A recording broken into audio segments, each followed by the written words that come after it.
Hello, नमस्कार साथियों, स्वागत है आप सबका डीसीआई परिवार में। अपन क्लास 10th मैथमेटिक्स का एक्सीलेंट का प्रश्न पत्र 2 कर रहे थे, मॉडल नंबर 2 कर रहे थे और उस मॉडल नंबर 2 का अ और ब भाग अपन कंप्लीट कर चुके थे और अ और ब भाग आपने देख लिया होगा और उसको अपनी नोटबुक में उतार भी लिया होगा, समझ लिया होगा। अगर नहीं समझा है, नहीं देखा है तो उसको पहले देख लें और फिर आगे का ये तीसरा वीडियो आप देखें। देखो, आप इसके सहभाग करने जा रहे हैं। सहभाग का जो पहला क्वेश्चन है वो है 16वां क्वेश्चन। 16वां क्वेश्चन है, देखिए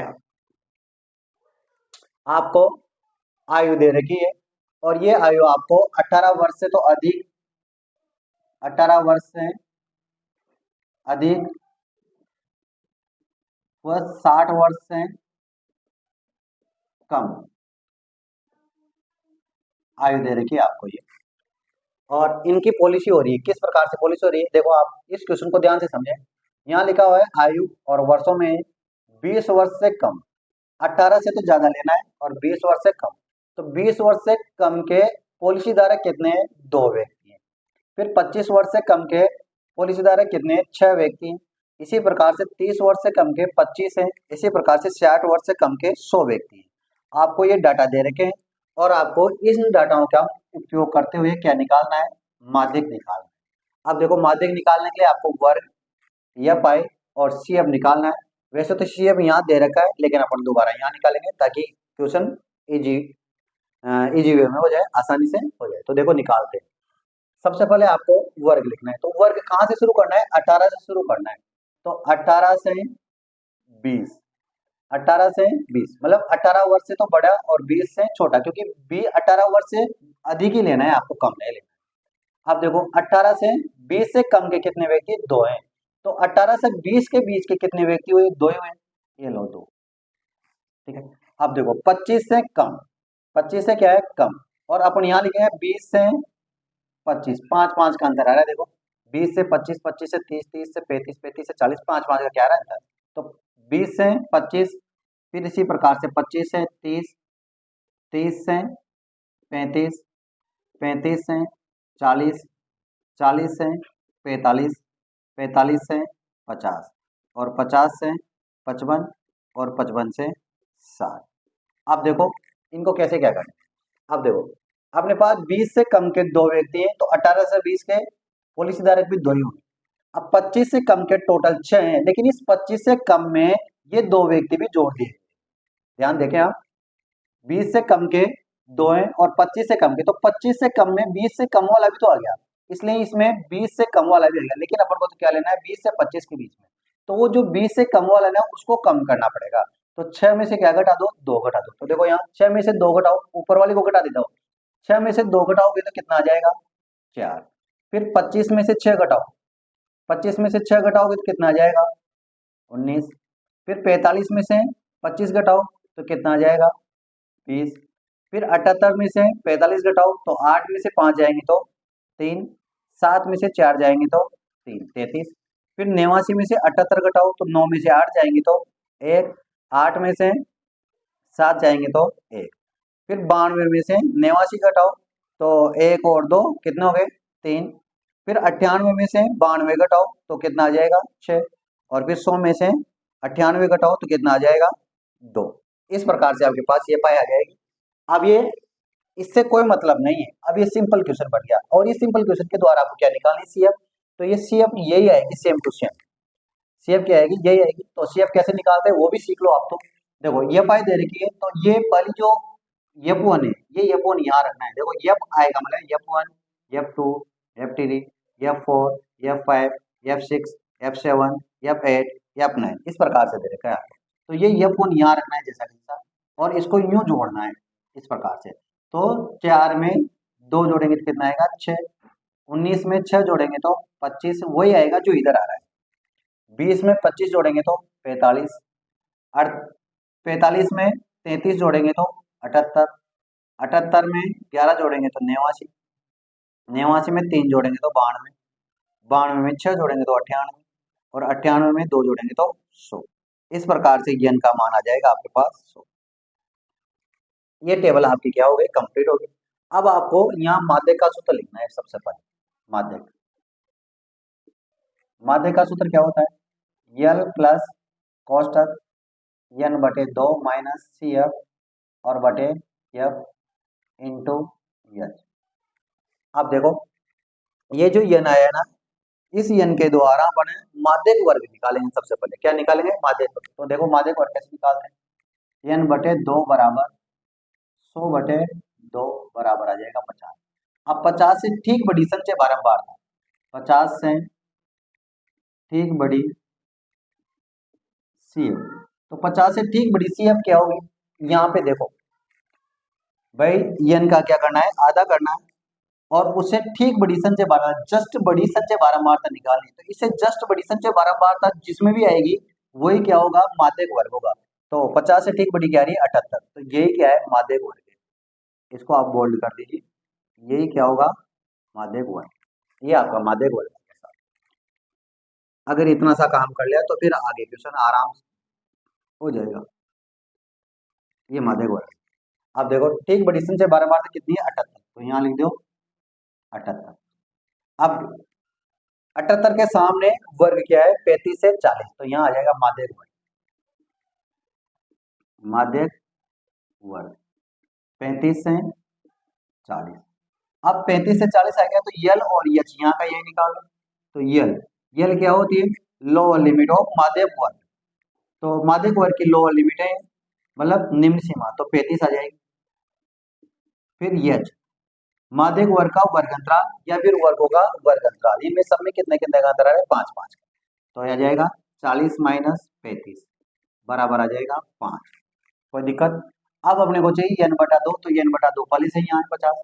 फिर चाहिए सी एफ। सी एफ क्या होती है, सी एफ क्या होती है, माध्यक वर्ग के जस्ट ऊपर वाली सी एफ। तो माध्यक वर्ग ये है और इसके ऊपर वाली सी एफ क्या है, ये सी एफ, ये सी एफ का मान होगा। तो सी एफ का मान आ जाएगा 45। फिर क्या बचा, यफ बचा सर। तो यफ क्या होता है, माध्यक वर्ग की बारंबारता होती है। तो माध्यक वर्ग की बारंबारता कितनी आ रही है, 33। तो यहाँ लिख दो 33।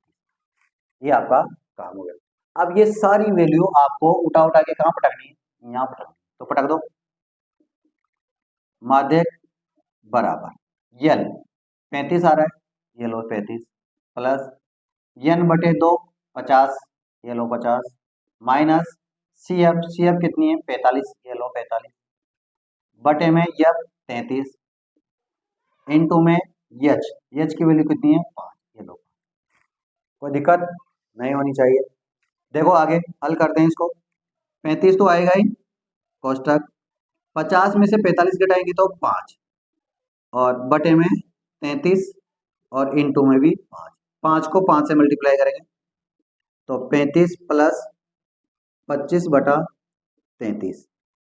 तो 35 तो आएगा ही आएगा, और 33 का भाग 25 में दो, तो यहाँ दे दो 25 में 33 का भाग दो। तो नहीं जा रहा है तो पॉइंट लगा के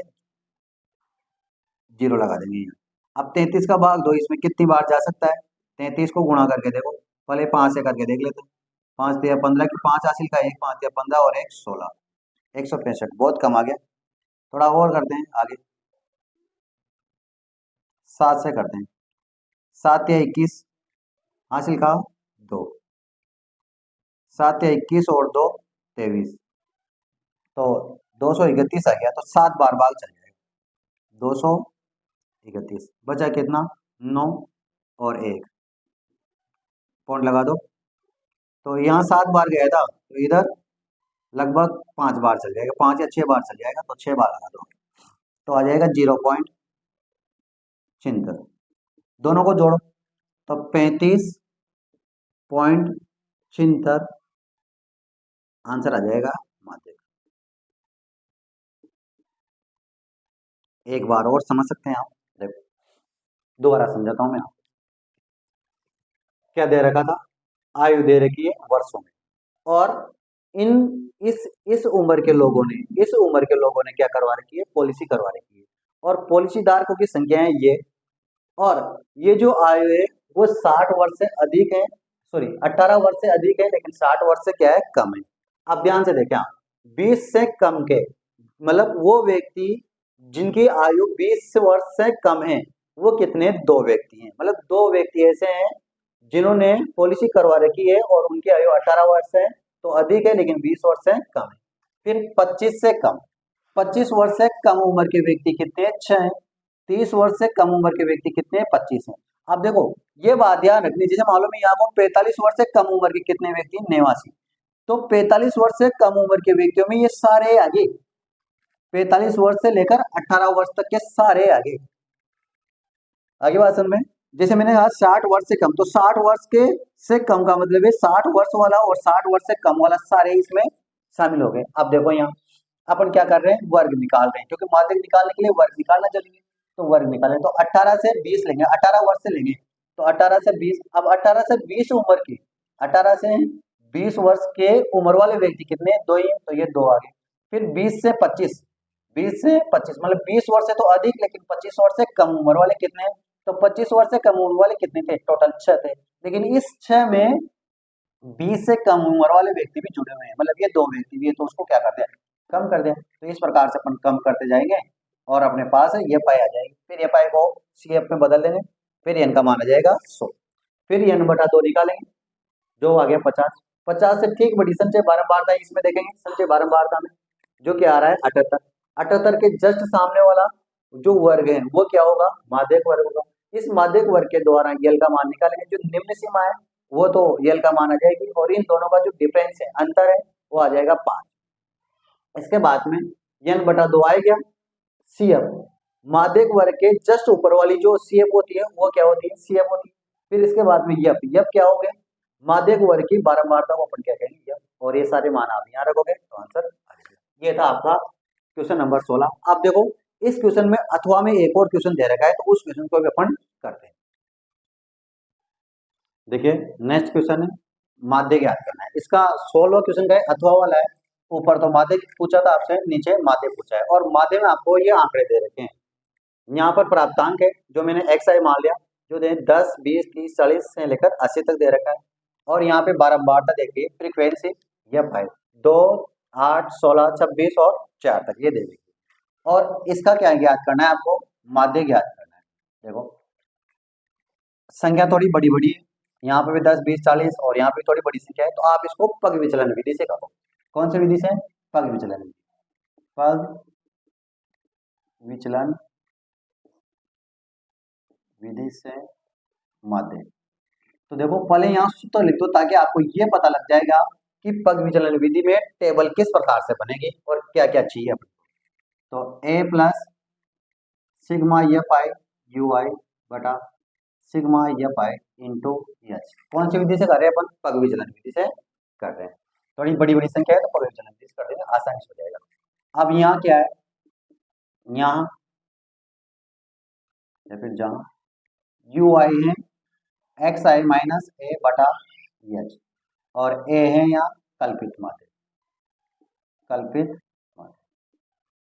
तो देखो सबसे पहले यू आई चाहिए, और यू आई ज्ञात करने के लिए मुझे एच और ए की जरूरत पड़ेगी। तो आप सबसे पहले यहाँ मान लो, माना ए बराबर, अब ए क्या मानना है यही इंपॉर्टेंट है। ए क्या मानना है यही इंपॉर्टेंट, क्योंकि अपन को यू आई तो निकालनी पड़ेगी। और यू आई कैसे निकलेगी? एक्स आई माइनस ए और बटे में एच से निकलेंगे। तो ए बी और एच बी, तो एच तो आ जाएगा। एच में तो देखो 10-10 का अंतर आ रहा है इन सब में कितने का अंतर आ रहा है? 10-10 का। तो एच तो अपन फटाफट लिख देंगे, कितना आएगा? 10। वर्ग अंतराल कितना है? 10 है, क्योंकि सब में 10-10 का अंतर आ रहा है। लेकिन ए मानना पड़ेगा। अब इनको गिनो, देखो ए किसमें से मानोगे? एक्स आई में से। 1 2 3 4 5 6 7 8, 4 और 4 कितने? ये 8 है। तो बीच वाला कोई सा ही मान लो, या तो 40 मान लो या 50 मान लो, कोई सी भी बीच वाली संख्या माननी है। तो मैं आपके सामने 40 मान लेता हूँ। क्या मान लेता हूँ? 40। तो ए मान लेते हैं अपन 40। ए लो 40, ए मान ले, कल्पित माध्य क्या मान है? ए। अब देखो यू आई बराबर एक्स आई माइनस ए, ए मतलब तो 40 और बटे में एच मतलब 10। अब देखो यहाँ पर थोड़ी सी मिस्टेक होती है बच्चों से, लेकिन आपको मिस्टेक नहीं करनी है। मैं आपको शॉर्टकट तरीका बताता हूँ, लेकिन पहले इसको समझ लो होता क्या है, कैसे करते हैं। एक्स आई का मतलब है x1, x2, x3, x4, x5, x6, x7, x8। अब एक्स आई का मतलब है x1। जब x1 का मान निकालोगे तो ये 10 रखोगे, तुम 10 में से 40 घटाओगे। कैसे? देखो यहाँ 10 में से कितना घटाओगे 40 और बटे में क्या आएगा 10। तो 10 में से 40 घटाओगे तो माइनस का 30 बटे 10 और बराबर में आ जाएगा माइनस का 3। इतना सारा आपको काम करना पड़ेगा, लेकिन इतना सारा काम नहीं करना है आपको। जब वर्ग अंतराल समान दे रखा है तो आप ये चेक करो कि आपने कल्पित माध्य क्या माना है 40। तो कल्पित माध्य क्या माना है 40, तो 40 के सामने क्या रख दो 0। जब भी आप पग विचलन विधि के द्वारा हल करें तो जो कल्पित माध्य मानो उसके सामने क्या लिख दो 0 और ऊपर और नीचे गिनती लिख दो 1 2 3 1 2 3 4 और 0 के ऊपर वाले पर माइनस लगा दो सब, बस हो गया। इतना सा काम करना है। और देखो कितनी बड़ी बड़ी संख्या थी जो कितनी छोटी चेंज होगी। अब देखो ए आ गया सूत्र के अनुसार, एच आ गया सूत्र के अनुसार, सिग्मा ये पाई आ जाएगी, इसको जोड़ेंगे तो सिग्मा ये पाई आ जाएगी, इसको जोड़ेंगे तो क्या आ जाएगी सिग्मा ये पाई। फिर क्या चाहिए सिग्मा ये पाई यू आई, तो यू आई तो आ गया लेकिन सिग्मा ये पाई यू आई नहीं है, तो दोनों को गुणा करो, ये पाई को यू आई से क्या कर दो गुणा करो। अब देखो अगर आप सामान्य विधि से करते तो ये इतनी बड़ी बड़ी संख्या क्या करनी पड़ती गुणा, लेकिन अब ये इतनी छोटी छोटी संख्या क्या करनी पड़ेगी गुणा करनी पड़ेगी। तो 2 को 3 से गुणा करेंगे तो माइनस के 6, 8 को 2 से गुणा करेंगे तो माइनस के 16, 16 को माइनस 1 से गुणा करेंगे तो माइनस के 16, 0 को 26 से गुणा करेंगे तो 0, 20 को 1 से गुणा करेंगे तो 20, 16 को 2 से गुणा करेंगे तो 32 और 7 तिया 21 और 4 चौक 16। अब देखो प्लस प्लस वाली संख्या को एक साथ जोड़ लो और माइनस माइनस संख्या वाली संख्या को एक साथ जोड़ लो। क्यों? क्योंकि अपने को क्या निकालना है सिग्मा या पाई यू आई निकालना है, मतलब इन सबका योग करना है, इन सबका क्या करना है योग। तो इन सबका योग कैसे करेंगे, प्लस प्लस वाले को एक साथ जोड़ लेंगे, माइनस माइनस वाले को एक साथ जोड़ लेंगे, प्लस वाले से माइनस वाले घटा देंगे, या फिर आप 32 से 32 डायरेक्ट भी काट सकते हो, लेकिन कर लो आप, हर बार ऐसा मौका नहीं मिलेगा आपको। हाँ यहाँ तो कट रहा है लेकिन हर बार नहीं कटेगा। तो देखो 6 1 7, 7 और 2 9, फिर 1 और 2 3, 3 3 6, 6 और 2 8, ये तो हो गया प्लस के 89 टोटल मिला के। एक बार और चेक कर लो 50 20 52, 52 और 1 53, 53 और 30 73, 73 और 6 79 और 89 हो गया। आप देखो इधर इनको जोड़ो, ये माइनस के आएंगे 16 16 32, 32 में 6 जोड़ेंगे तो माइनस के 38।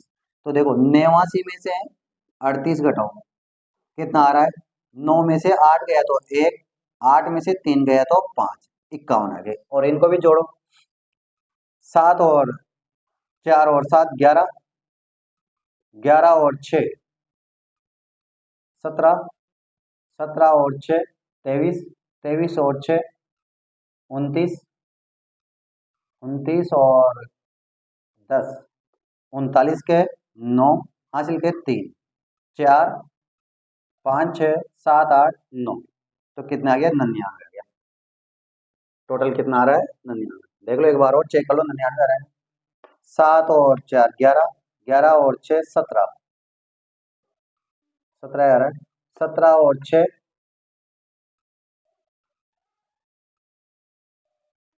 17 और 6 23, 23 और 6 29, 29 और 10 39 के 9 हासिल के 3, 3 और 1 4, 4 और 2 6, 6 और 2 8 और 1 9 ही आ रहा है 99। ठीक है, अब ये मान यहाँ रखो रखो, अतः माध्य बराबर ए की वैल्यू आ जाएगी 40 प्लस सिग्मा ये पाई यू आई आ गया माइनस का प्लस का 51,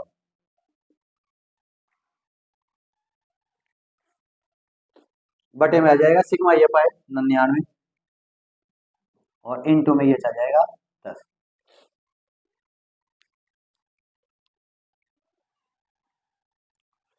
तो देखिए अब देखो 40 प्लस 51, 51 को 10 से गुणा करेंगे तो जाएंगे 510 और बटे में आ गए 99। देखो यहाँ ध्यान से दोबारा ए का मान तो है 40 प्लस सिग्मा ये पाई यू आई का मान है 51, सिग्मा ये पाई का मान आ जाएगा 99 और इनटू में एच का मान है 10, क्योंकि सब में कितने कितने का अंतर है 10 10 का अंतर है। अब इसमें भाग देना पड़ेगा आपको, यहाँ दे लो 510 में 99 का भाग दो, तो लगभग इधर 100 माने इधर 500 माने तो लगभग 5 बार भाग हो जाएगा। तो 99 इंटू 5, 9 पंचे 45 के 5 हासिल के 4, 9 पंचे 45 और 4 49, तो 5 बार में आ जाएगा 495। यहाँ बचे 15 पॉइंट लगाएंगे तो यहाँ आ जाएगा 0, 99 कम 99, तो जो भी आएगा जो आ जाएगा 5 पॉइंट 1 आ गया। 40 प्लस 5.1, 40 में 5 जोड़ेंगे तो 45.1, ये आ गया आपका माध्य। इस प्रकार से आप माध्य निकाल सकते हैं। देखो एक बात ध्यान देनी है आपको, यहाँ वर्ग अंतराल नहीं दे रखा है। अगर वर्ग अंतराल दे रखे हो आपको तो फिर निम्न सीमा प्लस उच्च सीमा को जोड़कर 2 का भाग देकर xi निकालना है। ये काम उसने खुद ने करके दे रखा था, तो आपको xi निकालने की जरूरत नहीं पड़ी, डायरेक्ट दे दी थी। ये क्वेश्चन नंबर था 16 का अथवा वाला क्वेश्चन। अब अपन करेंगे क्वेश्चन नंबर 17। देखिए क्वेश्चन नंबर 17, आपको क्वेश्चन नंबर 17 दिखाई दे रहा होगा। क्वेश्चन नंबर 17 में 2 क्वेश्चन है, एपी के क्वेश्चन है समांतर श्रेणी के। एक क्वेश्चन तो ये है और एक क्वेश्चन ये है, दोनों अथवा में दोनों कॉल करेंगे क्योंकि अपन तो सोल्व करना सीख रहे हैं, प्रैक्टिस करते हैं। देखो क्वेश्चन नंबर 17 है, n के किस मान के लिए दो समांतर श्रेणियों 63 65 67, एक तो ये 3 10 17 1 के n पद समान होंगे, मतलब इन दोनों के n पद समान होंगे, ऐसा किसने दे रखा है? क्वेश्चन वाले ने दे रखा है। लेकिन किस n के मान के लिए होंगे, n का कौन सा मान है जिसके लिए इसका और इसका पद क्या होगा, समान होगा, ये आपको बताना है। तो देखो पहले AP1 लिखते हैं अपन, AP1 तो हो जाएगा 63 65 और 67। अब देखो इसका जो प्रथम पद है, प्रथम पद ए मान लेते हैं, बड़ा है, तो आ जाएगा 63, और इसका सार्व अंतर बड़ा डी मान लेते हैं, जो आ जाएगा 65 माइनस 63, A2 में से A1 घटाएंगे तो कितना आ गया 2। ठीक है, इसी प्रकार से यहाँ लिखेंगे AP2, ये वाली दूसरी 3 10 17, इसका प्रथम पद आ जाएगा, प्रथम पद छोटा ए मान लेते हैं 3, और इसका सार्वंतर डी, A2 में से A1 घटाएंगे 10 माइनस 3 बराबर आ जाएगा 7। अब देखो इसका भी ए और डी निकाले, इसका भी ए और डी निकाले। अब अकॉर्डिंग टू क्वेश्चन, प्रश्न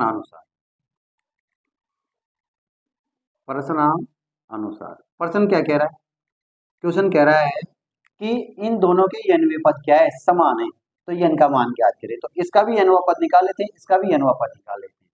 तो AP1 का n पद मतलब बड़ा ए माना है तो बड़ा AN, और AP2 का n पद छोटा AN। अब देखो n पद का सूत्र क्या होता है, AN बराबर A plus A come D, AN A plus n से A come D, n minus 1 D। तो यहाँ रखो, ये आ जाएगा A plus n minus 1 D, यहाँ रखोगे तो ये आ जाएगा A प्लस n माइनस 1 और छोटा d। A की वैल्यू 63 बढ़ेगी, प्लस n माइनस 1 और d की वैल्यू है 2, समझ में आ रहा होगा आपको। फिर A की वैल्यू है 3, प्लस n माइनस 1 और d की वैल्यू कितनी है 7 है।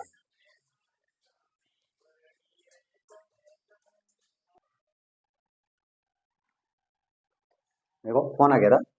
अब देखो 63 प्लस n माइनस 1 2, d की वैल्यू 2 रख दी, फिर A की वैल्यू 3 है यहाँ से देखो, और d की वैल्यू रख दी 7। अब इसको सोल्व करो, देखो यहाँ 63 है तो 63 ही रहने दो, 2 को n से गुणा करेंगे तो 2n, 2 को 1 से गुणा करेंगे तो माइनस के 2, फिर यहाँ 3 है तो 3 ही रहने दो, 7 को n से गुणा करेंगे तो 7n, और 7 को 1 से गुणा करेंगे तो माइनस के 7। 63 में से 2 घटाओ तो आ जाएगा आपके पास 61 और प्लस 2n। इधर 3 में से 7 घटाओ, पहले 7n तो लिख दो, अब 3 में से 7 घटाओ तो आ जाएगा माइनस का 4। अब देखो 2n को तो उधर भेज दो और 4 को इधर भेज दो, पक्षांतरण कर दो, तो 61 और ये 4 इधर आएगा ना, तो कहाँ का हो जाएगा प्लस का, और ये 7n तो प्लस का ही रहेगा, और ये 2n उधर जाएगा तो किसका हो जाएगा, माइनस का। यहाँ लिखो पक्षांतरण करने पर। अब देखो ध्यान से, ये हो गया 65 और ये हो गया 5n, तो n बराबर आ जाएगा 65/5, 5 ये कट जाएगा 13 बार, तो आंसर आ गया n बराबर 13। ये क्या है आंसर, मतलब इस एपी का 13वां पद और इस एपी का 13वां पद दोनों क्या होंगे, बराबर होंगे। इस प्रकार से आपको ये क्वेश्चन करना है। आपको दिखाई तो दे रहा है ना, दिखाई दे रहा है। देखो इस एपी का 13वां पद, सॉरी इस एपी का 13वां पद और इस एपी का 13वां पद जब आप निकालोगे तो दोनों के आएंगे, बराबर आएंगे। चाहो तो आप निकाल के देख सकते हो, मैं यहाँ निकाल के बताता हूँ। AP1 का 13वां पद निकालो, तो AP1 का 13वां पद कैसे निकालेंगे, A13 बराबर A प्लस 12D, 12D, एक कम डी, तो एक कितना है 63 है, ये लो 63 प्लस 12 इंटू डी, डी की वैल्यू कितनी है 2, ये लो 2, तो 63 प्लस 12 दूनी 24, टोटल मिला के कितना आ गया 7 और 8, 87 आया। ये तो आया इसका। अब इसका निकालो AP2 का, AP2 के लिए निकालो A12 छोटा है, तो A प्लस A13 निकालेंगे, A प्लस 12 डी, तो A की वैल्यू तो 3 है, प्लस 12 इंटू डी, डी की वैल्यू कितनी है 7, तो देखो 3 प्लस 12 7 है 84, 84 में 3 जोड़ो तो कितना आएगा 87, दोनों में क्या आ गया बराबर आ गया। तो इस प्रकार से आप इस क्वेश्चन को कर सकते हैं। 13वां पद क्या आ रहा है, समान आ रहा है, जो मैंने आपको प्रूफ भी बता दिया। अब देखो नेक्स्ट क्वेश्चन, नेक्स्ट क्वेश्चन है देखो 17 का अथवा वाला क्वेश्चन है ये। उस एपी के प्रथम 22 पदों का योग ज्ञात कीजिए जिसमें डी बराबर 7, मतलब सार्वंतर 7 दे रखा है और 22वां पद 149 दे रखा है। तो देखो यहाँ जो दे रखा है ना उसको लिख दो आप, दिया है डी बराबर तो 7 और A22 बराबर दे रखा है 149। तो देखो A22 को आप क्या लिख सकते हो, A प्लस 21D लिख सकते हो, एक कम डी। देखो हमेशा याद रखो, सूत्र तो भले साइड में रख दो आप, लेकिन इससे एक कम डी, ए तो आएगा ही आएगा और इससे एक कम डी बराबर आ जाएगा 149। अब देखो ए ज्ञात करना पड़ेगा अपने को 21 और डी, डी की वैल्यू दे रखी है 7 बराबर 149। सूत्र चाहो तो यहाँ लिख दो, ए एन बराबर ए प्लस एन माइनस 1 डी, सभी जानते हैं इसको। तो अब देखो ए बराबर 149, इसको गुणा करो तो 7 एकम 7 और 7 दूनी 14 माइनस के, ये उधर जाएंगे तो कहीं को जाएंगे माइनस के, पक्षांतरण करने पर तो ए की वैल्यू आ गई 149 में से 147 घटाएंगे तो 2। अब आप क्या निकाल सकते हो, 22 पदों का योग निकाल सकते हो। तो देखो 22 पदों का योग यहाँ निकालते अपन, n पदों का योग, यस एन बराबर होता है n बटा 2 a प्लस ए एन, ये सूत्र होता है। तो n बटा 2, n की जगह कितना रखेंगे 22, क्योंकि अपन क्या निकाल रहे हैं, यस 22 निकाल रहे हैं, 22 पदों का योग, तो यहाँ आ जाएगा 22 बटा 2। देखो 22 पदों का योग, तो n का मान 22 है, 22 पदों का योग, फिर n बटा 2 आ गया। ए की वैल्यू कितनी आई 2, ये तो ए की वैल्यू देखो 2 प्लस ए एन की वैल्यू कितनी है देखो यहाँ 149, A22 की वैल्यू कितनी दे रखी है 149, तो यहाँ आ जाएगा 149, 2 से ये कट जाएगा 11 बार, यस 22 बराबर 11 इंटू 151, गुणा कर दो, 11 एकम 11 हासिल का है 11 5 55 और 1 56, हासिल का 5, 11 एकम 11 और 5, 11 और 5 हो जाएगा 16, ये क्या आ जाएंगे इसके आंसर, यस 22 पदों का योग आ गया। ये क्वेश्चन नंबर 17 था, जो छोटा सा था। नेक्स्ट क्वेश्चन देखेंगे आप, देखिए नेक्स्ट क्वेश्चन, क्वेश्चन नंबर 18, बिंदु ए, बिंदुओं x और y को मिलाने वाले रेखाखंड xy पर इस प्रकार स्थित है कि x a बटा x y बराबर 2 बटा 5 है। यदि बिंदु ए रेखा 3x प्लस के वाई प्लस 1 बराबर 0 पर बी स्थित है तो के का मान क्या आता है कीजिए। मतलब जो ये वाला ए बिंदु है ना, वो ए बिंदु इस रेखा पर भी स्थित है। इसका मतलब ये ए बिंदु इस रेखा को संतुष्ट करेगा। इसका मतलब इस ए बिंदु के निर्देशांक एक्स और वाई होना चाहिए। बात समझ में? दोबारा समझे, ऐसे समझे आप। मान लो एक रेखा है, एक है एक्स जिसके निर्देशांक 6 -6। दूसरी रेखा है, दूसरा बिंदु है वाई जिसके निर्देशांक -4 और -1 इस प्रकार। और इस रेखा पर एक बिंदु इस प्रकार से स्थित है ए, इस प्रकार से स्थित है कि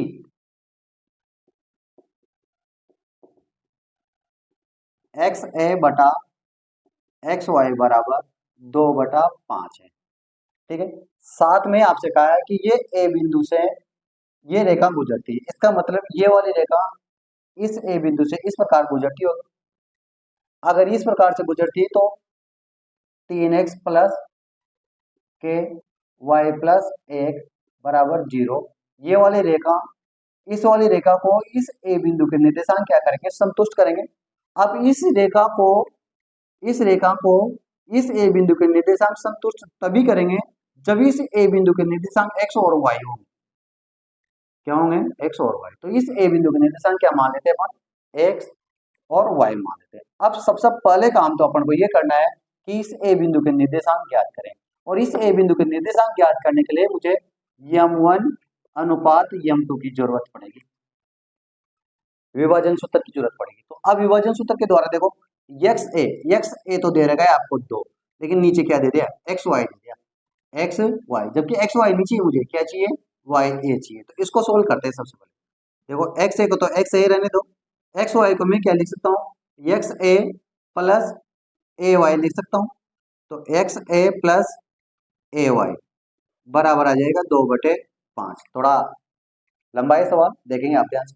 अब 5 को इससे गुणा करूंगा तो 5 एक्स ए, और 2 को इससे गुणा करूंगा तो ये हो जाएगा 2 एक्स ए प्लस 2 ए वाई। देखो, 2 को एक्स ए से भी गुणा करेंगे, 2 को ए वाई से भी गुणा करेंगे। अब एक्स ए को इधर ले आओ तो 5 एक्स ए माइनस 2 एक्स ए बराबर इधर बचेगा 2 ए वाई।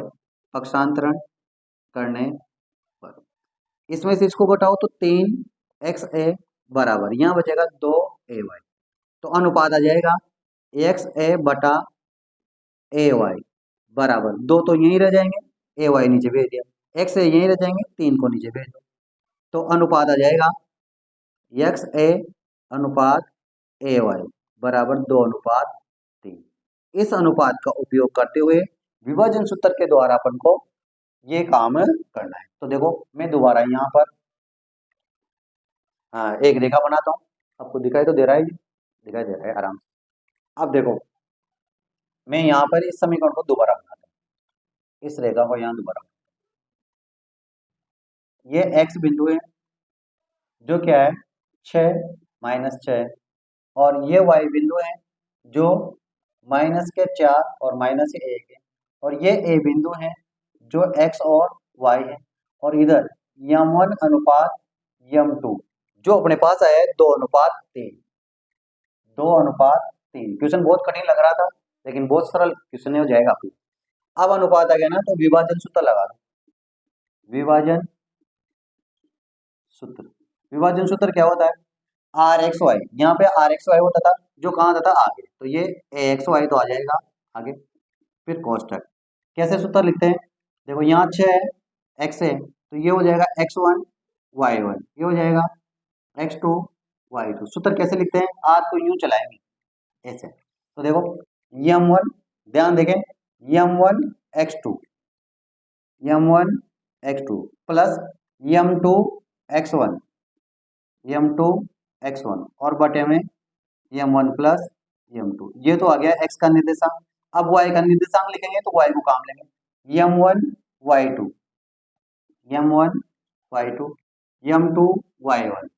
m2 y1 और बटे में आ जाएगा m1 प्लस m2। बस इसमें आप क्या रख दो? मान रख दो, तो ए एक्स वाई आ जाएगा। रखो मान m1 x2 मतलब 2 को -4 से गुणा करेंगे, 2 - 4 प्लस m2 x1 3 को 6 से गुणा करेंगे, 3 इंटू 6 और m1 प्लस m2 मतलब 2 प्लस 3। आ रहा होगा समझ में? देखो m1 y2 m1 मतलब 2 और y2 मतलब -1, तो 2 को -1 से गुणा करेंगे, m2 y1 3 को -6 से गुणा करेंगे और बटे में आ जाएगा 2 प्लस 3 m1 m2। हल कर दो, माइनस के 8 प्लस के 18 बटे में 5, माइनस के 2 माइनस के 18 और बटे में 5। वैल्यू आ जाएगी 18 में से 8 जाएंगी तो 10 बटे 2, -2 माइनस के 18 माइनस के 20 बटे 5, सॉरी यहाँ भी 5 आएगा, 5 से ये कट जाएगा 4 बार, 5 से कट जाएगा 2 बार, तो ए के निर्देशांक आगे 2 -4, ये तो क्या आ गया निर्देशांक। अब ये ए बिंदु इस रेखा को क्या करेगा, संतुष्ट करेगा, तो अपन यहाँ करते हैं के का मान ज्ञात करने के लिए ए एक्स वाई का मतलब 2 4 2 -4 2 -4 3x प्लस के वाई प्लस 1 बराबर 0 हो संतुष्ट करेगा। अतः ये मान इसमें रखो, तो अतः x बराबर 2 यहाँ रखो, तो 3 इंटू 2, एक्स बराबर 2 रखेंगे, y बराबर -4 रखेंगे, प्लस के यहाँ पे माइनस का 4 प्लस 1 और बराबर में 0, 3 दूनी 6 प्लस 1 में से 3 घटाएंगे 4 घटाएंगे, 1 में से क्या घटाएंगे 4, तो यहाँ आ जाएगा -3 बराबर 0, तो के -3 तो यही रहेगा, 6 को उधर पक्षांतर कर दो तो माइनस के 6 आ जाएंगे पक्षांतरण करने पर, तो के बराबर हो जाएगा -6 बटा -3, माइनस से माइनस कैंसिल, 3 दूनी 6, तो के की वैल्यू आ जाएगी 2। ये के की क्या है, थोड़ा बड़ा क्वेश्चन है, थोड़ा क्या बहुत ही बड़ा क्वेश्चन है, लेकिन आसान है। इस प्रकार से आपको ये क्वेश्चन करना है, देख लीजिए।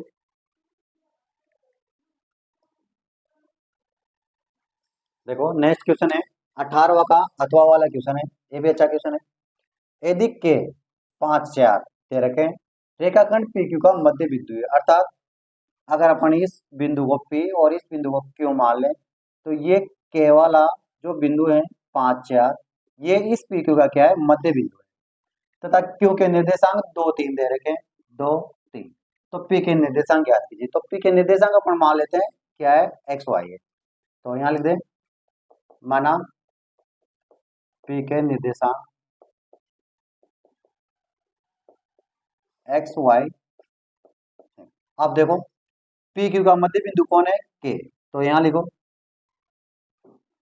मध्य बिंदु का सूत्र, मध्य बिंदु, मध्य बिंदु का सूत्र क्या होता है, x1 प्लस x2 बटा 2, y1 प्लस y2 बटा 2 ही होता है। अब देखो क्वेश्चन क्या करता है, अकॉर्डिंग टू क्वेश्चन प्रश्न अनुसार पी क्यू का मध्य बिंदु, मध्य बिंदु क्या दे रखा है, के 5 4 दे रखा है, के को भी हटा दो 5 4 लिखा होता है।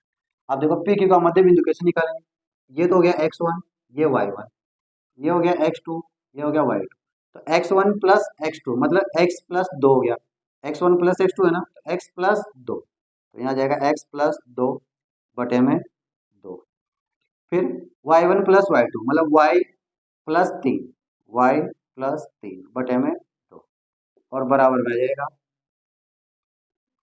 5 और 4। अब निर्देशांकों की तुलना कर दो, देखो ये दोनों बराबर कब हो सकते हैं, जब ये एक्स अक्ष का एक्स निर्देशांक के बराबर, वाई निर्देशांक के बराबर हो, तो निर्देशांक को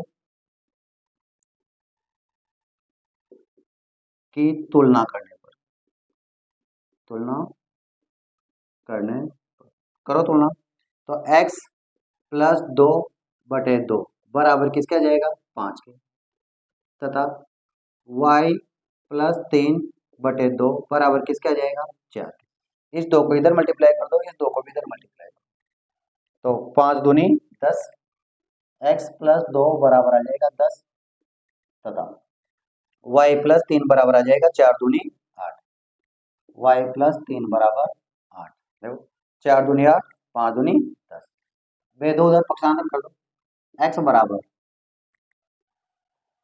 10, 2 को उधर भेजेंगे तो -2, y बराबर 8 तो है ही सही, 3 को उधर भेजेंगे तो -3, तो x बराबर तो आ गया 8 और y बराबर आ जाएगा 5 में से 3 जाएंगे तो, सॉरी 8 में से 3 जाएंगे तो 5, अतः p के निर्देशांक, p के निर्देशांक क्या आ गए, p के निर्देशांक x y है, तो 8 और 5, 8, 5, ये आपका क्वेश्चन नंबर 18 का हुआ था। अब वीडियो बहुत ज्यादा बड़ा हो जाएगा, आगे के जो क्वेश्चन है उसमें से एक एक क्वेश्चन करेंगे अपन। नेक्स्ट क्वेश्चन है क्वेश्चन नंबर 19। क्या है क्वेश्चन, यदि एक बिंदु एस है ओ केंद्र वाले किसी वृत्त पर ए बी और ए सी दो स्पर्श रेखाएं इस प्रकार स्थित हैं कि कोण बी ओ सी बराबर 140 है, तो कोण बी ए सी ज्ञात कीजिए। देखो ओ केंद्र वाला एक वृत्त है, मान लो ये ओ केंद्र वाला क्या है, एक वृत्त है जिसका केंद्र क्या है ओ है, और इसका एक बाह्य बिंदु मान लो ए, इस बाह्य बिंदु ए से इस वृत्त पर ए बी और ए सी दो स्पर्श रेखाएं खींची गई है इस प्रकार से, ये ए बी और ये ए सी, इसको बी बिंदु मान लो, इसको सी बिंदु मान लो, और उसने कहा है साथ में कि कोण बी ओ सी 140 है, बी ओ और सी ये वाला कोण कितना है 140 है, तो कोण बी ए सी ये वाला कोण आपको ज्ञात करना है। तो देखो त्रिज्या स्पर्श रेखा के साथ क्या होती है, लंबवत होती है, ये भी क्या होती है लंबवत, तो ये कोण भी 90 डिग्री होगा, ये कोण भी 90 डिग्री होगा।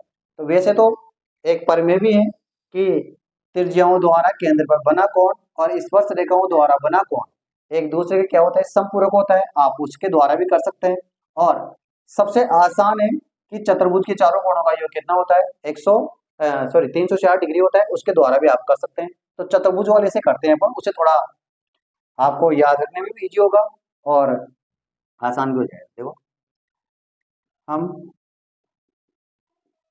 जानते हैं कि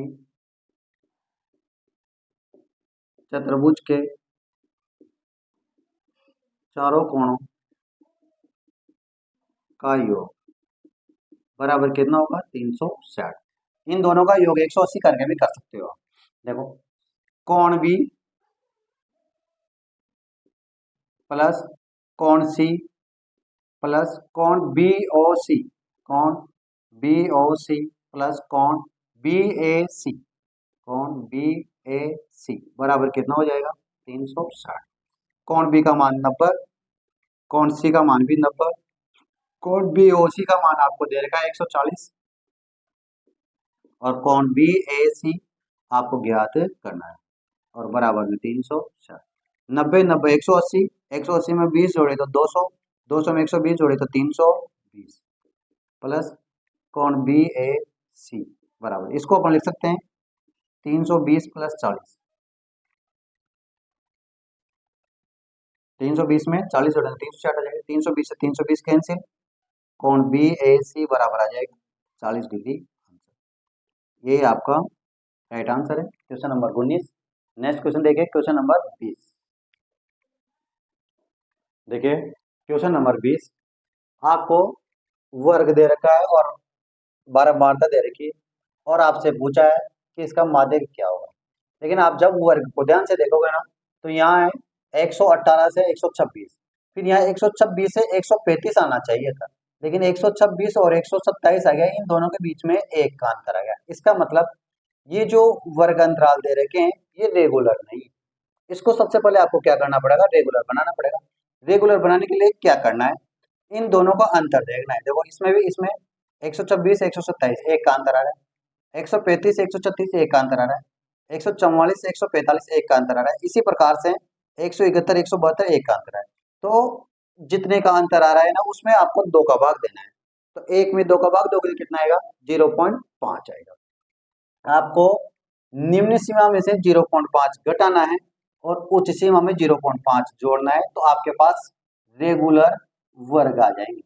रेगुलर क्या आ जाएंगे? वर्ग आ जाएंगे।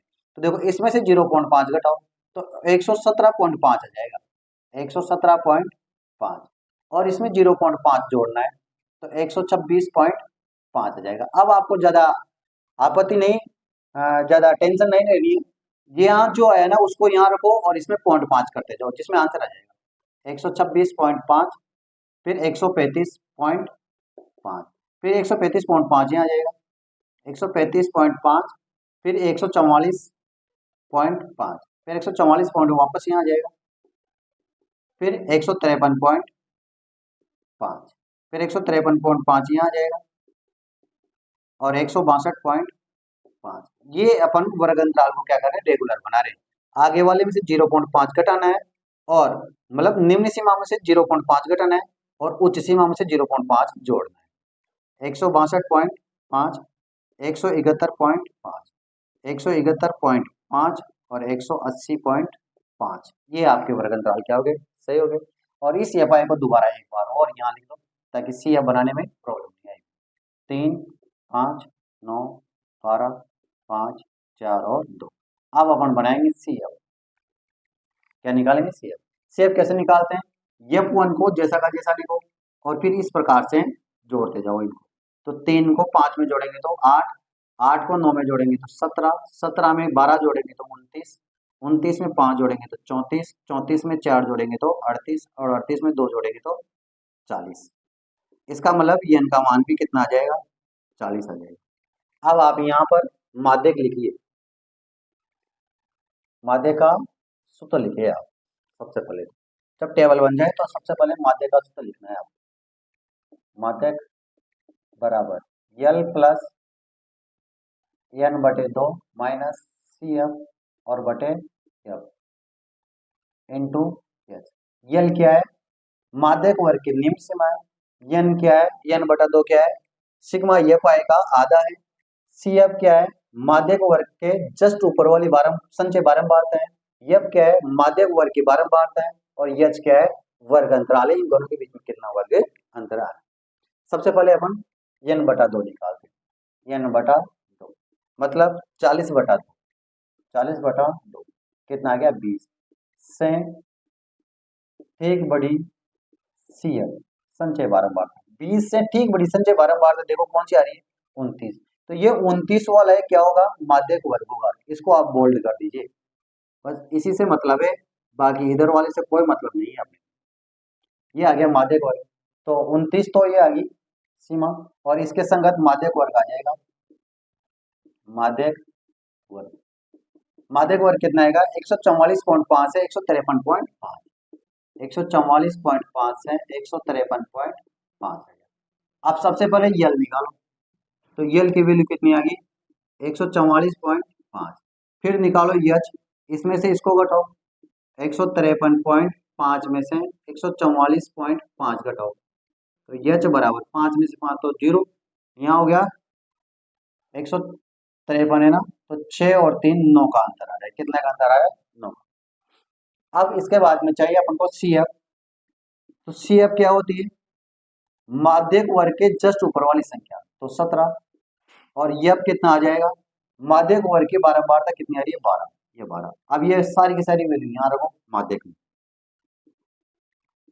माध्यक बराबर रखो, यल की वैल्यू कितनी है? 144.5, तो ये 144.5 प्लस n/2 की वैल्यू कितनी आ रही है? 20, तो ये लो 20 माइनस CF कितना आया? 17 बटा एफ में 12 और इंटू में 9, एच की वैल्यू 9। देखो 3 से ये कट जाएगा 3 बार, और 3 से ये कट जाएगा 4 बार। 144.5 प्लस यहाँ 20 में से 17 जाएंगे तो 3 और बटे में 4, और इंटू में आ जाएगा 3, तो आपके पास आ जाएगा 144.5 प्लस 3 दिया 9/4। अब 9 में भाग दो, 9 में 4 का भाग दो, तो 4 दूनी 8 बचाए, पॉइंट लगाएंगे 0, 4 दूनी 8 बचे 2, पॉइंट की 0, 4 पंचे 20, तो 2.25। तो यहाँ लिख देता हूँ माध्यक बराबर कितना आ रहा है 144.5, तो यहाँ लिखो 144.5 प्लस 9 में 4 का भाग दिया तो है 2.25, 2.25 जोड़ो इनको, तो देखो 5 तो जैसा का जैसा है, 2 में 5 जोड़ेंगे तो 7, 144 में 2 जोड़ेंगे तो 146, ये आ गया आपका माध्यक। देखो आप इस आंसर को चेक भी कर सकते हो सही है गलत है। 146 पॉइंट क्या आ रहा है 75, अगर 146.75 ये माध्यक इस माध्यक वर्ग के बीच में आ रहा है तो आपका आंसर बिल्कुल सही है, और अगर इस माध्यक वर्ग से बड़ा या छोटा आ रहा है तो फिर आपका आंसर क्या है गलत है। देखो 144 और 153 के बीच में आ रहा है 146, आपका आंसर बिल्कुल क्या है राइट है। ये था आपका माध्यक क्वेश्चन नंबर 20। आप नेक्स्ट क्वेश्चन देखिए। यहाँ देखो नेक्स्ट क्वेश्चन है दो संख्याओं का योग, सेकेंड लास्ट क्वेश्चन है ये इस मॉडल पेपर का। दो संख्याओं का योग 48 है और उनका गुणनफल 432 है, तो संख्याएं क्या होगी। ये द्विघात समीकरण का क्वेश्चन है। देखो ध्यान से, अपन मान लेते हैं, माना एक संख्या बराबर x है, तो दूसरी संख्या क्या हो सकती है आप अंदाजा लगाएंगे। देखो अगर दो संख्याओं का योग 48 है और उसमें से मैंने एक संख्या x मान ली, तो दूसरी क्या होगी 48 में से x कम कर देंगे, होगी कि नहीं होगी। जैसे मान लो आपके पास 20 रुपए हैं, इस 20 रुपए में से एक संख्या 8 रुपए है, तो बताओ दूसरी क्या होगी। 20 में से 8 कम कर दो, यही तो कह रहा है। 20 में से एक संख्या x है तो दूसरी क्या होगी 20 माइनस x होगी। अब देखो ये तो होगी पहली शर्त। अब प्रश्नानुसार प्रश्नानुसार क्या है, संख्याओं का गुणनफल दे रखा है, संख्याओं का गुणनफल कितना दे रखा है 432 दे रखा है। कितना दे रखा है 432। अब देखो गुणनफल करो संख्याओं का, इन दोनों को गुणा करो, तो x इंटू 48 माइनस एक्स बराबर कितना आना चाहिए 432। गुणा करो 48x, x को x से गुणा करेंगे तो x स्क्वायर बराबर 432। इसको उधर ले जाओ ताकि द्विघात समीकरण बन जाए, तो इधर तो जीरो बचेगा, x स्क्वायर उधर जाएगा तो प्लस का x स्क्वायर, 48x उधर जाएगा तो माइनस का 48x और प्लस का 432। ये आपके पास एक द्विघात समीकरण बन जाएगी इस प्रकार से, बराबर 0। अब आपको इसको अभाज्य गुणनखंड विधि के द्वारा योग और गुणा से क्या करना है, हल करना है। योग और गुणा करें। देखो मैंने सिखा रखा है, ये बीच वाला x का गुणांक जो होता है ये पूरा, ये क्या होता है योग में लिखा जाता है, तो माइनस का 48x और अगल बगल ये देखो इन दोनों को गुणा करके यहाँ लिखेंगे, तो यहाँ आ जाएगा 432x स्क्वायर। 432 को x स्क्वायर से गुणा करेंगे 432x स्क्वायर। अब देखो क्या करना है, ध्यान से देखेंगे आप, ये मेन तो चीज यहाँ पर ये इस 432x स्क्वायर के दो फैक्टर, दो गुणनखंड इस प्रकार से करने हैं ताकि गुणा करने पर तो 432x स्क्वायर आए प्लस का, लेकिन जोड़ने पर या घटाने पर माइनस का 48x आना चाहिए। अब कैसे आएंगे, 432 बड़ी संख्या है तो इसके अपन गुणनखंड कर लेते हैं। 432 दो का भाग देंगे तो 2 बार, 1 बार 6 बार, फिर 2 का भाग देंगे तो 1 बार 0 बार 8 बार, फिर 2 का भाग देंगे तो 5 और 4 बार, फिर 2 का भाग देंगे तो 27 बार, फिर 3 का भाग देंगे तो 9 बार, 3 का भाग देंगे तो 3 बार, 3 का भाग देंगे तो 1 बार। अब इसके जोड़े बनाओ, इस प्रकार से जोड़े बनाने कि गुणनफल तो कन्फर्म ही 432 ही आएगा क्योंकि इसी का गुणनखंड है, बस योग कितना आना चाहिए 48 आना चाहिए। तो बनाओ पहले 3 3 का बनाओ, 3 3 9, 9 3 27, 2 दूनी 4, 4 दूनी 8, 8 दूनी 16, 16 और 27 को जोड़ने घटाने पर 48 आएगा क्या? सर नहीं आएगा, इसमें तो किसी कंडीशन में नहीं आ सकता, हटा दो इनको। चलो 2 2 को जोड़ा, 3 3 9, 9 दूनी 18 और 18 दूनी 36 कर दो, 2 इसके ले लो, 2 इसके ले लो, तो कितना आ गया? 36। फिर इसको ले लो, 3 दूनी 6 और 6 दूनी 12, आप करके देखो, 36 और 12 का गुणनफल तो 432 आएगा, इसे कंफर्म है। इनको जोड़ने पर 48 आ रहा है क्या? हाँ सर आ रहा है। तो फिर यहाँ आ जाएगा 12x और 36x, लेकिन इन दोनों को गुणा करने पर प्लस का 432x स्क्वायर है क्या, लेकिन जोड़ने पर प्लस का 48 आएगा, जबकि अपन को कहेगा चाहिए माइनस का, तो फिर दोनों जगह क्या लगाना पड़ेगा? इस प्रकार से आपको सोल्व करना है। अब एक शॉर्टकट तरीका है और एक है लॉन्ग मेथड। तो शॉर्टकट मेथड क्या है, उससे करते हैं अपन। देखो आपको जब ये गुणनखंड हो जाए तो आपको यहाँ पर एक्स स्क्वायर का गुणांक के साथ में जो पूरा यहाँ का जो पहला पद है, इस पहले पद का इसमें भाग देना है। यहाँ पर कोई सी भी संख्या हो, जब ये गुणनखंड हो जाए तो यहाँ पर जितनी संख्या है उस पूरी संख्या का इसमें भाग देना है, तो आपके पास डायरेक्ट क्या आ जाएंगे? फैक्टर आ जाएंगे, गुणनखंड आ जाएंगे। तो देखो अगर यहाँ 3 होता ना तो 3 का भी भाग देते, लेकिन नहीं है तो एक्स स्क्वायर का भाग दो आप, यहाँ पर भी एक्स स्क्वायर का भाग दो, एक्स स्क्वायर। अब जो जो कट रहा है उसको काट दो, एक्स से एक एक्स कट रहा है, एक्स से एक एक्स कट रहा है। अब इनको रखोगे यहाँ पर दो कोष्टक बना दो इस प्रकार से, और बराबर में 0। लिखना कहाँ से शुरू करना है? हर से, नीचे से। x minus 12, x minus 12, x minus 36, x minus 36। देखो गुणनखंड भी हो गया और गलत भी नहीं होगा। अब इन दोनों का गुणनफल 0 है, तो इन दोनों का गुणनफल 0 कब हो सकता है? या तो ये 0 हो या ये 0 हो। तो x माइनस 12 बराबर 0 या x माइनस 36 बराबर 0। तो पक्षांतर कर दो तो x बराबर कितना आ जाएगा? 12 या x बराबर आ जाएगा 36। अब x की वैल्यू आ गई, लेकिन संख्या ही नहीं आएगी। अब x बराबर 12 यहाँ रखो तो पहली संख्या तो 12 आ जाएगी, दूसरी संख्या 12 कम करेंगे तो कितना आ जाएगा? 36 आ जाएगा। तो देखो यहाँ अतः पहली संख्या x बराबर कितनी? 12। तो दूसरी संख्या, तो दूसरी संख्या कितनी आएगी? 48 माइनस एक्स, इसका मतलब 48 माइनस 12, तो कितना आ जाएगा? 36। एक आंसर तो ये आ गया। अब तथा अगर मैं पहली संख्या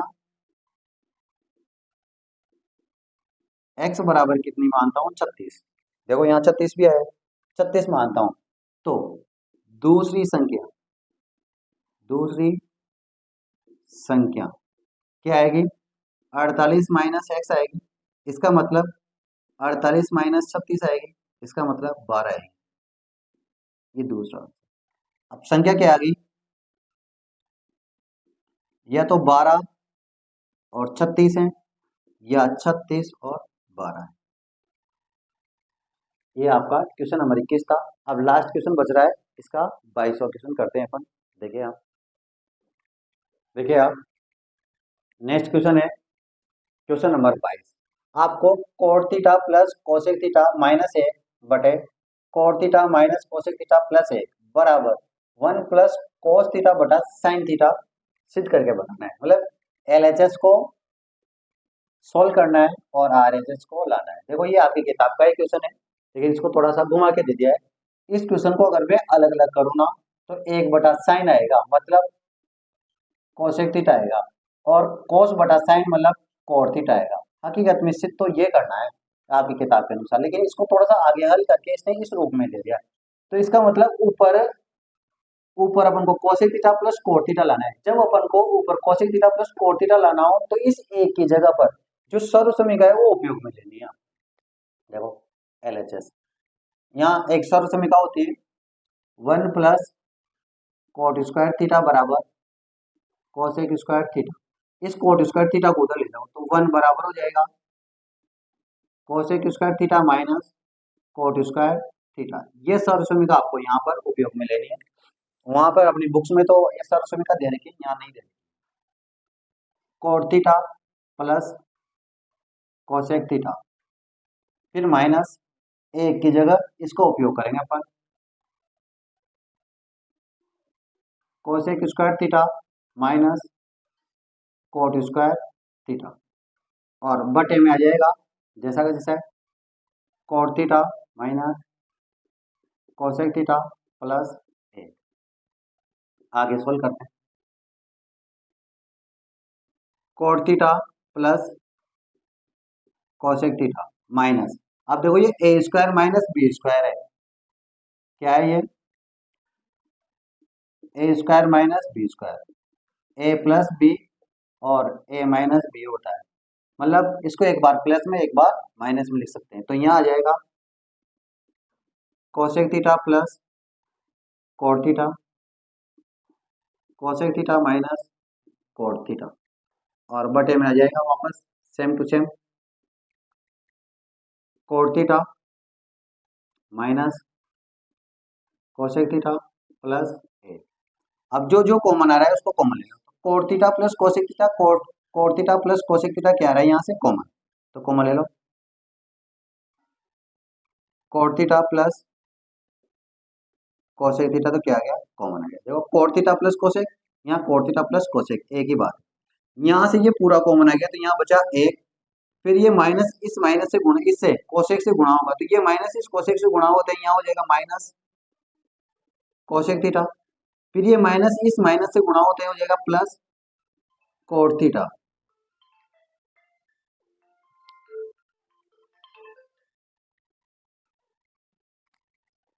और बटे में आ जाएगा coat theta minus cosec theta plus 1।